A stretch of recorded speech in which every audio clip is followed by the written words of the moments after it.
Hey folks, Chad Olds here. Today I'm going to talk about how to help somebody without being taken advantage of. And this is particularly important right now. With COVID happening, there's so many people that need help, especially in sales, because sales is hit quickly whenever the customer demand goes down, of course. There's so many people that need help. There's so many people that are asking for help. How do you make sure that you're helping somebody who's going to continue to do what it takes to get the job that they're asking for or do the thing that they're asking you to help them with? That requires a lot of grit. It requires somebody who's, willing to go out there and die on the battlefield. And how do you find that? I go back pretty quickly to, I'm not going to say advice that I was given, but something that I saw in practice time and time again. And that was from somebody named Chad Hawk.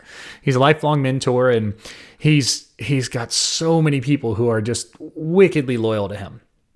And it's because whenever he's asked for help, he jumps in and he does it, right? He's always willing to help people, but he will ask you to do something. And it's not because he needs it or, he needs you to do this thing before he can really help you. I'm convinced that he could give a king or a queen great advice, but he will ask you to come with something. Like if you're asking him, you're right out of college and you're asking him for help to get a job, he's going to say, okay, why don't you pitch this product to me? And it's going to be tough because you're probably not going to be super technical at that point. There's all these reasons why you may not be able to do it. Maybe you've never presented. This is a super high pressure situation. He wants to know that you've got the determination, the work ethic, the grit, the ability to get in front of somebody and not be embarrassed and just go for it. And even if you don't do a particularly great job at it, he'll give you advice and he'll help you, he'll help you get better. Right. But he wants to see that person, before he goes and he puts in a significant amount of time, he wants to see that they're going to put in the work as well. And I've had situations where somebody's asked me to help mentor them. Yeah, I'm always gonna ask you to come prepared with something, whether it's some kind of question or an opinion on something that's happening today. I'm going to ask you to do some level of work before you come.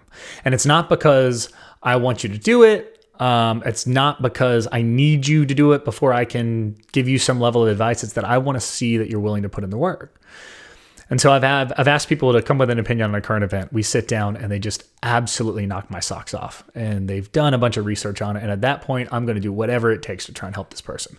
But a good example, the reason I actually thought about this for today's video is there was somebody who was power washing our driveway. And it was a person that had really, really strong experience and awesome credentials that sat within the car industry. And so I was, talking with him, and he was super strong and he was super impressive. And, he mentioned all the people that he knew in that industry and the kind of the car industry. And he was asking about getting into sales, into software sales. And I said, great. We know your unfair advantage. Your unfair advantage is that A, you've got crazy grit.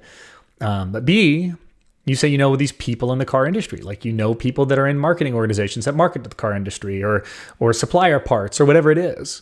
So, I said, come prepared with 2 or 3 people that you think you could reach out to. And the answer was, I know a ton of people. And I'm like, okay, got it. Perfect.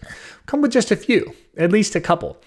And though I can't, I don't have a job that I could hire you into, I will help you write that email or write that text message or whatever it is to those 2 or 3 people that you bring to the table. Right. And, we set up a time to go have coffee and we were going to go do it. And I was prepared and I did, I looked at the resume beforehand. I was ready to give some feedback and we got out there and it didn't show, it didn't show. And oftentimes when that happens, it's because you've asked the person to, one, bring something to the meeting. So something they've said they can do or whatever it is. And you let them know that it's going to take grit. It's going to take work. There's no easy button, especially right now. There's no job easy button. So I think that's all I wanted to get across today. It's just whenever you're going to help somebody, even if you don't necessarily need any information back or need them to do something before the meeting, I always suggest that you ask for something. Nothing crazy, something that might take 15 minutes of their time. You're certainly going to prepare for 15 minutes looking at their resume or something else. So you should ask the same of them.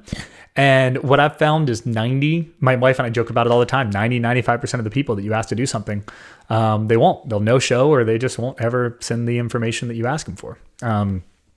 And if you do it this way, then you leave enough time, enough bandwidth to really help the people that are going to take the advice and going to just work their butts off to go and get the thing that they've told you they wanted.